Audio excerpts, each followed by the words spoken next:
This is the news on 92.3 Nigeria Info.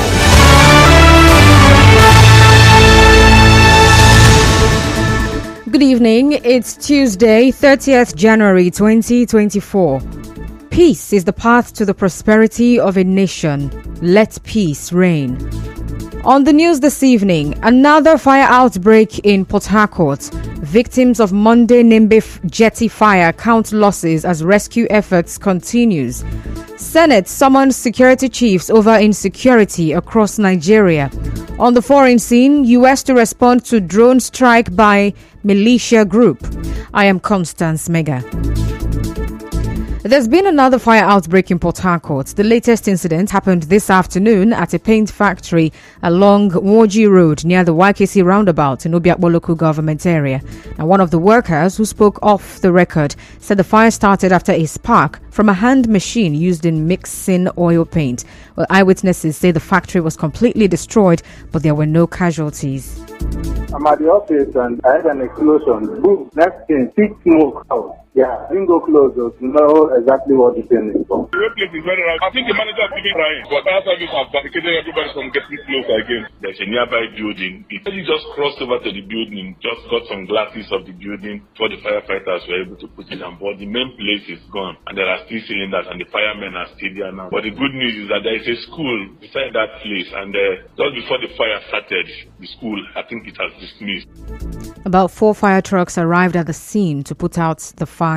Meanwhile, those affected by yesterday's fire at the Bonigbile Nembe jetty are counting their loss. Well, some boat drivers told our correspondent that many are still missing. 3 persons have died and 2 others hospitalized following the fire, adding that it affected 4 market passenger boats carrying about 200 people. While the newly commissioned jetty and goods loaded for neighboring communities in Rivers State and Brass in Bayelsa State were also destroyed. Well, the fire was put out through the efforts of residents who accused the fire service of failing to answer distress calls.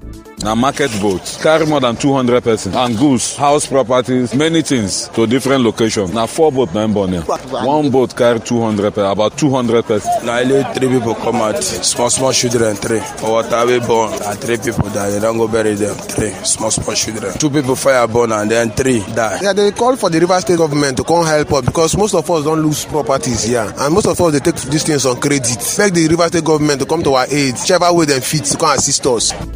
Another resident who spoke to our correspondent anonymously accused men of the armed forces of aiding the activities of illegal refiners at the jetty.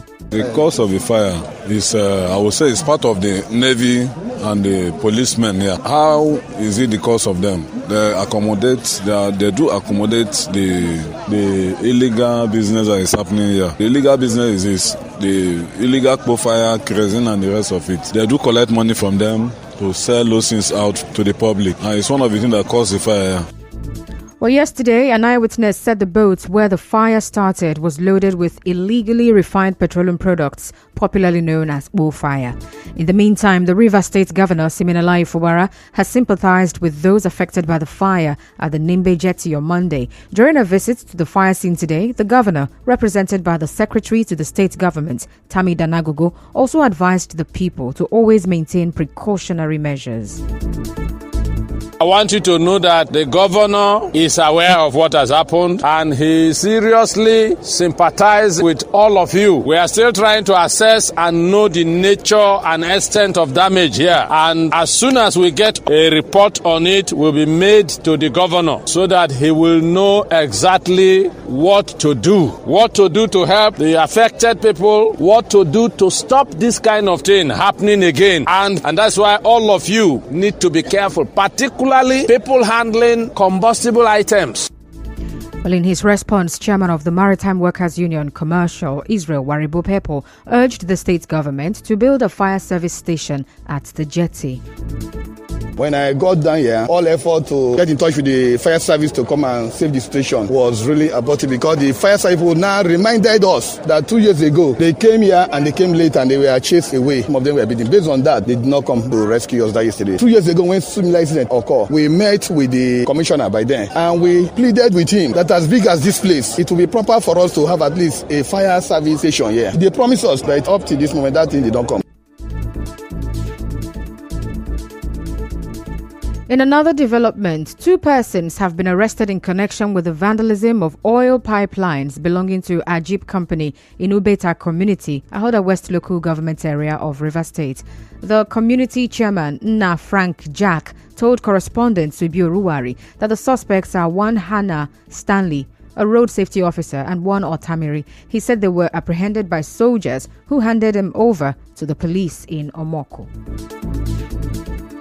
Deliberate crude oil thieves who destroyed the pipeline to steal the crude.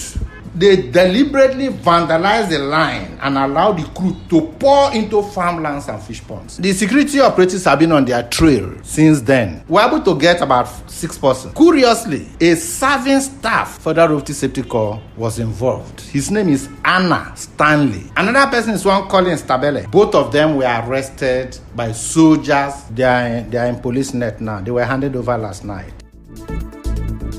Well, 3 months ago, 2 oil pipelines belonging to Ajib Company in Ubeta community were vandalized and there was no reported arrest of suspects then. Still to come, Senate summons security chiefs over insecurity across Nigeria. Stay tuned. Yeah.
Welcome back, and now to the rest of the news. The former CCC chairman of Ogbolo local government area, Isaac Berebu Pakabo Sekibo, has congratulated the governor of Rivers State, Siminalayi Fubara, on his Supreme Court victory. In a statement, Mr. Berebu Pakabo Sekibo, who was also the former liaison officer to the governor in Ogbolo, said the Supreme Court's decision lays to rest the tussle over the governorship of Rivers State and removes all obstacles from the path of the governor.